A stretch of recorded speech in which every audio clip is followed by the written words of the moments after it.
जब भी हम किसी फॉर्मर क्रिकेटर से, किसी क्रिकेट एक्सपर्ट से, एनालिस्ट से बात करते हैं तो ये कहते हैं कि आपके डोमेस्टिक क्रिकेट का सेटअप बेहतर होना चाहिए, तभी आपका जो क्रिकेट है आपकी वो बेहतर होगी। लेकिन ये जो इनकंसिस्टेंसी है, और इस बार हम देख रहे हैं इतनी बड़ी एक ज्यादती हुई है, ये बड़ी डेवलपमेंट है। आज की सबसे बड़ी खबर यही है। मैं ये जानना चाहता हूँ कि 18 टीमों को कायदे-ए-आज़म ट्रॉफी में अचानक से 8 कर दिया।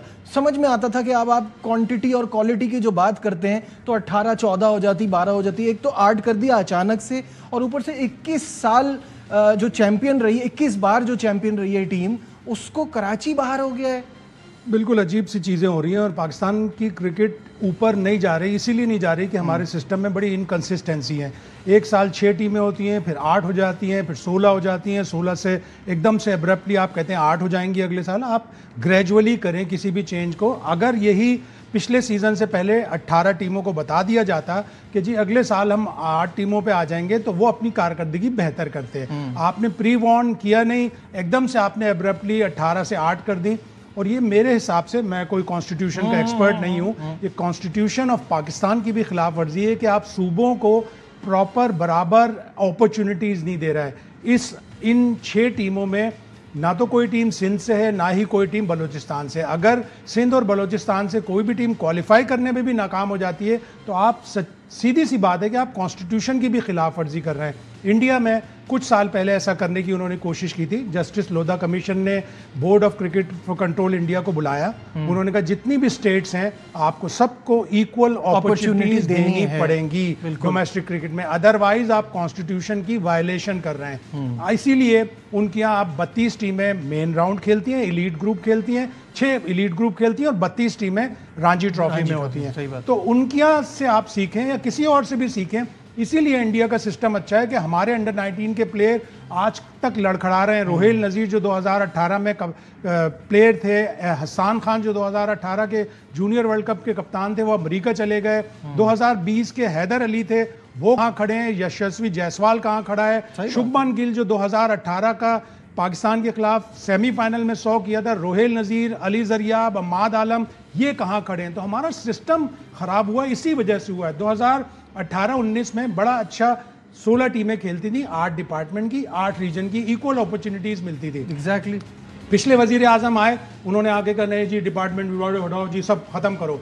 खत्म करके 6 टीमों पे आ गए। अगले 4 सीजन तक 6 टीमें चलती रहीं, which was a clear violation. और आप लैक ऑफ अपॉर्चुनिटीज दे रहे हैं, डिपार्टमेंट बंद हो गए, लोग कितना सुना, बेरोजगार हो गए, टैक्सियां चला रहे हैं। 6 टीमें अगले 4 सीजन में चली, फिर 8 टीमें हो गई। 8 टीमों से एकदम से ये वाला बोर्ड आया, इसने 18 टीमें कर दी। सिंध से 5 टीमें थी, डेरा मुराद जमाली, लाड़काना, हैदराबाद और कराची की 2 टीमें। अब सिंध की एक भी टीम नहीं है। तो आप बड़ी नाइंसाफी है सिंध के साथ, कराची के साथ भी। और उसके बाद अब आप देखें ना, अभी सिंध के प्लेयर मुश्ताक कलोड़ो, जिन्होंने प्रेसिडेंट कप में सबसे ज्यादा विकेटें ली थी, आउटस्टैंडिंग बॉलिंग की थी ओजीडीसी की तरफ से, उसको किसी भी स्किल कैंप में नहीं बुलाया। इसी तरह नियाज जो कायदे-ए-आज़म ट्रॉफी का टॉप विकेट टेकर था, उसको भी किसी स्किल कैंप में नहीं बुलाया।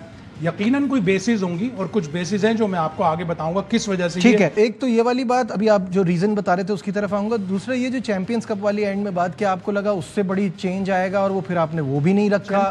चैंपियंस कप इतना बुरा आइडिया नहीं था अगर आप उसको प्रॉपर्ली इंप्लीमेंट करते। टाइमिंग सही होती उसकी। पाकिस्तान ने टेस्ट सीरीज खेलना है, हो रहा है टूर्नामेंट वनडे का, आप उस वक्त 4-डे टूर्नामेंट चैंपियंस कप कराते हैं। Champions cup is a very good idea कि आप अपनी क्रीम ऑफ प्लेयर्स को आप 5 टीमों में डालते हो और उन 5 टीमों से आप मजीद अच्छे प्लेयर निकालते हो। अच्छा आइडिया था, लेकिन एब्रप्टली वो भी खत्म कर दिया। बड़ा फैनफेयर के साथ, ढोल तमाशों के साथ शुरू हुआ था, वो खत्म कर दिया।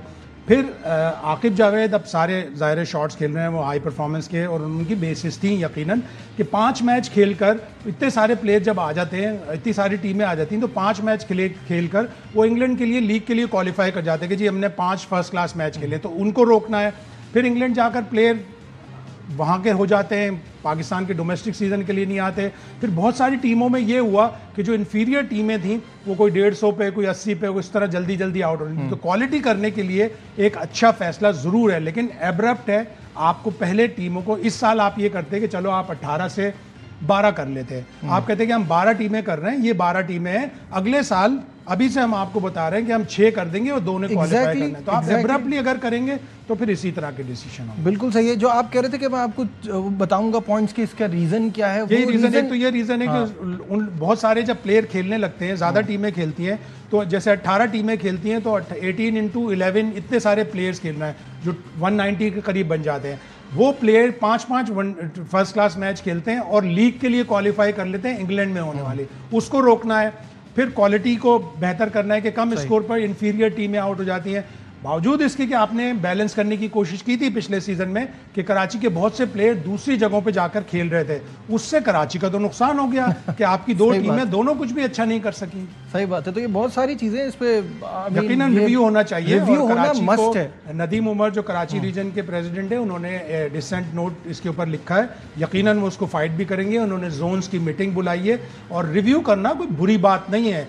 यकीनन जो डोमेस्टिक टूर्नामेंट की लोग हैं, जुनैद जिया हो गए या खुर्रम अब्दुल्ला नियाजी हो गए, उन्होंने यकीन बताया होगा कि हम एब्रप्टली खत्म नहीं कर सकते। ठीक है, लेकिन ऑर्डर ये आया कि जी एक फैसला हो चुका तो अब ये फैसला हो चुका।